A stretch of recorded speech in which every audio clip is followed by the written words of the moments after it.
चलिए तो आज हम नेक्स्ट पार्ट में आगे बढ़ते हुए ये वाले क्वेश्चन देखते हैं कि ए की आय जो है वो बी की आय का 3/5 3/5 है, उसकी आय का अनुपात ज्ञात करना है। ठीक है, तो इन दोनों के ए अनुपात बी क्या होगा ये हमें ज्ञात करना है। और दिया क्या है हमें, देखो दिया है ए की आय बी की आय का 3/5 है, मतलब जो ए है वो बराबर है 3/5 इंटू बी। सीधा सीधा ये यहाँ पे इस कथन का मतलब ये है। तो अब इस 5 को हम इधर ट्रांसफ़र कर सकते हैं, तो क्या हो जाएगा, ये 5a is equal to 3b। ठीक है, तो अब मैं a को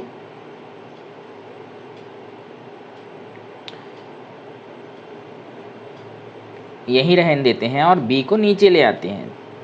ठीक है, तो ये हो जाएगा 3 और इस 5 को यहाँ पे ट्रांसफ़र कर देते हैं। तो ये करने की ज़रूरत नहीं थी, यहाँ से हम डायरेक्ट बी को नीचे ला सकते थे, पर ये वाला जो टर्म लाना ज़रूरी था क्योंकि इस पे दो कॉन्सेप्ट क्लियर होंगे। एक तो इस तरह से करके सीधा सीधा हम इसका अनुपात निकाल सकते हैं, 3/5 यहाँ से निकल जाएगा। लेकिन अगर इस तरह से हमें दिया हो कहीं पे कि a का 5 गुना और b के 3 गुना के बराबर है, ठीक है, तो इस तरह से जो क्वेश्चन आते हैं तो इनके लिए जो अनुपात निकलेगा a अनुपात b, तो सीधा सीधा निकालना है। तो देखो a के इक्वल टू में जो है वो a का अनुपात, और जो b के इक्वल टू में है मतलब b के अपोजिट क्या है 5 है, तो सीधा सीधा उसका ये। तो इस तरह से अनुपात डायरेक्ट हम इसका निकाल सकते हैं अगर इस तरह से दिया हो तो। ठीक है, तो चलिए नेक्स्ट क्वेश्चन देखते हैं। तो देखो जो अगला क्वेश्चन है हमारा कि कार की चाल बाइक की चाल से 20% अधिक है। ठीक है, मतलब जो कार की चाल है वो बाइक की चाल से ज़्यादा है, उनकी चाल का अनुपात ज्ञात करना है। ठीक है, अब देखो 20% अधिक है का मतलब क्या होता है कि 100% जो होता है हमारा बीच का होता है। अब अधिक है बोला है तो इसमें 20% ऐड कर देंगे, तो ये हो जाएगा टोटल 120%। अगर इसकी जगह कम है बोला रहता तो हम क्या करते, इसमें 20% माइनस, तो ये हो जाता 80%। ठीक है, तो अभी क्या होगा, यहाँ ऐड होगा तो ये हो गया 120%। तो अब क्या कहेंगे इसके जगह पे, जो कार की चाल है बाइक की चाल से 120%। ठीक है, क्या है, कार की चाल जो है वो है 120%, तो बाइक की चाल क्या होगी 100%, तभी तो इससे 20% ज़्यादा है। ठीक है, तो दोनों का अनुपात क्या हो जाएगा, तो अनुपात निकालने के लिए दोनों का डिवाइड कर देना है। तो यहाँ से 1 शून्य ये कैंसिल, 1 शून्य ये कैंसिल, सीधा सीधा, और कटेगा 2 पंचे 10 2 छक्के 12, तो क्या आ गया 6/5। मतलब जो कार है का अनुपात और बाइक का अनुपात क्या हो जाएगा 6/5। सीधा सीधा इस तरह से निकाल सकते हैं। चलिए नेक्स्ट क्वेश्चन देखते हैं। तो देखो जो नेक्स्ट प्रश्न है वो हम अब जोड़ वाले देखेंगे, मतलब जोड़ने पर बनने वाले। तो ये प्रश्न कैसे होते हैं, देखो एक पिता अपने पुत्र से कहते हैं कि मेरी आयु, मतलब पिता की आयु ना तुमसे 3 गुना बड़ी है, मतलब पिता की आयु पुत्र से 3 गुना बड़ी है, तथा हमारी आयु का योग क्या है 40 वर्ष है। ठीक है, तो देखो सीधा सीधा यहाँ पे लिखा हुआ है कि पिता की आयु जो है पुत्र की आयु से कितनी गुनी बड़ी है? 3 गुना। मतलब अगर पुत्र को 3 गुना कर दिया जाए तो दोनों बराबर हो जाएगा। तो सीधा सीधा यहाँ से इसका अनुपात निकल गया। तो क्या निकल जाएगा? पिता पुत्र की आयु का अनुपात हो जाएगा 3:1। अब यहाँ से देखिए, अब इस अनुपात का बहुत महत्वपूर्ण रोल रहेगा।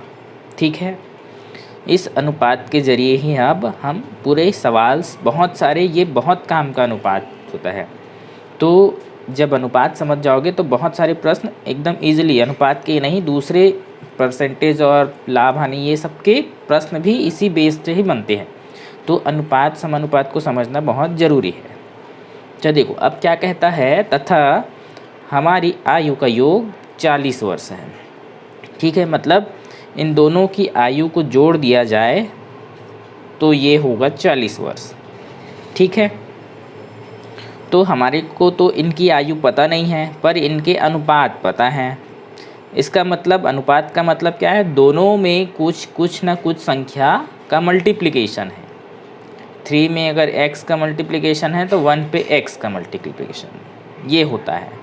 ठीक है, तो इस x को हम नहीं लिखते, हम डायरेक्ट इसको इकाई बोल देते हैं। ठीक है, लेकिन इनमें कुछ ना कुछ सेम संख्या का दोनों में गुणा रहता है। तो ठीक है, तो देखो अब इनके अनुपात को हम जोड़ देते हैं। ठीक है, तो ये कितना हो जाएगा? 4 इकाई। ठीक है, अगर इसको 3x लेके या 1x, तब इसको यहाँ से जोड़े तो सीधा सीधा 3 और 1 4x ये निकलता है। ठीक है, तो अगर डायरेक्ट इस तरह से करेंगे तो ये इकाई लेना है, ये समझना है कि उसके साथ कुछ ना कुछ मल्टीप्लिकेशन है। तो इससे लेके, और अगर आप प्रैक्टिस पे हैं तो इससे कर सकते हैं, और अगर नए नए हैं तो ये वाला तरीका लेना है ताकि कन्फ्यूज़न ना हो। तो अब क्या होगा, ये 4x दोनों का अनुपात का जोड़ है और दोनों की एक्चुअल आयु का जोड़ कितना है? 40। तो इक्वल टू 40। तो x बराबर यहाँ से निकल जाएगा, कितने बार में चले जाएगा ये? 40 डिवाइडेड बाई 4, तो कट जाएगा, यहाँ पे आ गया 10। ठीक है, तो अब इस 10 का x का मान है तो यहाँ पे दोनों में x का मान रख देते हैं। तो 10 में 3 का गुणा करेंगे तो यहाँ पे आ जाएगा 30 और यहाँ पे आ गया 10। तो दोनों की एक्चुअल आयु का जो है वो पता चल गया। एक क्या है, पिता की आयु 30 वर्ष, तो पुत्र की आयु कितनी है? 10 वर्ष। ठीक है, तो जोड़ वाले प्रश्न इस तरह से सॉल्व करना है। तो अब देखते हैं इस पे घटाने वाले प्रश्न। ठीक है, घटने वाले प्रश्न। तो देखो इसी प्रश्न में हम घटने वाले प्रश्न का बना के इसको हल करते हैं। तो देखो यहाँ पे घटने वाले पे सिर्फ इतना अंतर रहेगा कि उनकी आयु का योग दिया है तो यहाँ पे उनकी आयु का अंतर दे देगा। अंतर, तो अंतर कितना आ रहा है यहाँ पे? 20। सीधा सीधा तो अंतर 20 वर्ष है, इस टाइप से दे देगा। तो हमें क्या करना होगा, देखो तो यहाँ पे उनकी आयु का अंतर दिया है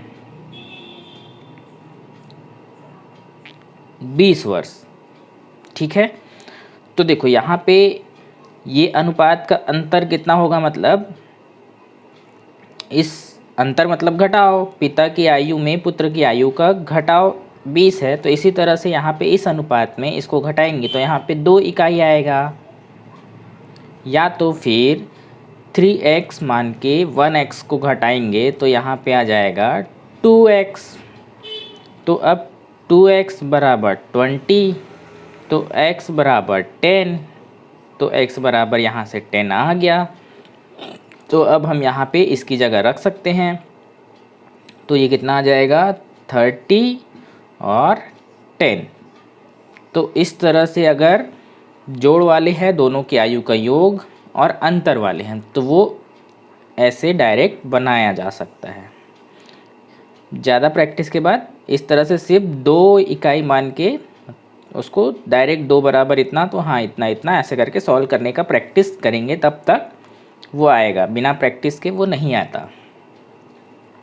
ठीक है, तो चलिए अब हम गुणा वाले प्रश्न देखेंगे। इस पे जो घटने वाले तो हो गए, तो अब जो गुणा वाले प्रश्न होते हैं तो वो कैसे बनते हैं वो देखते हैं।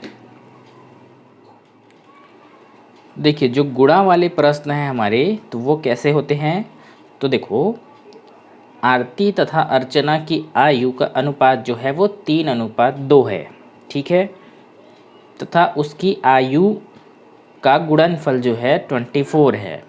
तो उनकी आयु ज्ञात करनी है। तो देखो जो गुणनफल वाले होते हैं तो उसको ध्यान से बनाना है। इसमें क्या है, बहुत गलती होती करते हैं। ठीक है, तो देखो यहाँ पे आरती और अर्चना की आयु का जो अनुपात दिया है हमें, कितना दिया है, 3:2। ठीक है, तो इनकी एक्चुअल आयु का जो गुणनफल है वो कितना दिया है, 24। ठीक है, एक्चुअल इनकी आयु का जो गुणनफल है वो 24 है।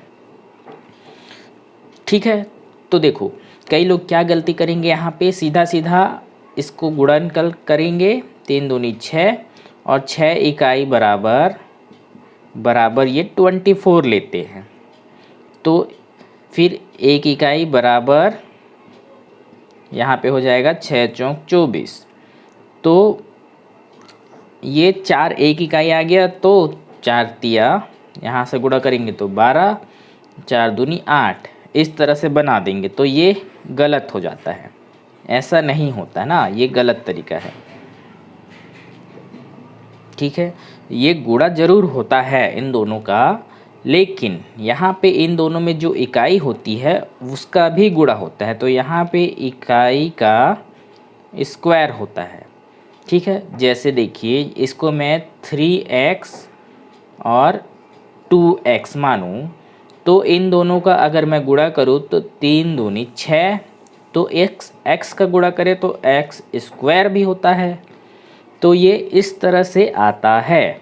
तो अब हमारा क्या होगा, ये 6x square is equal to हो जाएगा 24। तो x square is equal to हो जाएगा 24 डिवाइडेड बाई 6 इक्वल टू क्या हो गया, ये 6 चौक 24 4। ठीक है, तो इसको भाग देने पर आया हमारा 4। ठीक है, तो अब ये जो स्क्वायर है इसको इधर पक्षांतर करेंगे तो ये अंडर रूट बनेगा। तो x बराबर क्या आ जाएगा यहाँ से 2। ठीक है, तो x हमारा 2 आया ना। तो इकाई बराबर 1 इकाई बराबर जो है वो बराबर 2 आएगा। तो ये रियल रहता है। तो हमेशा इस पे गलती होती है, तो गुणा वाले पे इस तरह से ध्यान देना है। तो देखो अब x इस बराबर 2 आया है, तो अब यहाँ से हमारी इसकी आयु कितनी हो जाएगी, 3 × 2 करेंगे तो ये हो जाएगा 6, और ये 2 × 2 होगा तो ये 4। तो आरती की आयु 6 वर्ष और अर्चना की आयु 4 वर्ष। तो ये हमारा करेक्ट है। ठीक है, तो गुणा वाले पे हमेशा बहुत मिस्टेक्स होते हैं, तो इसको ध्यान दे के बनाना है। इस तरह से डायरेक्ट गुणा नहीं करना है।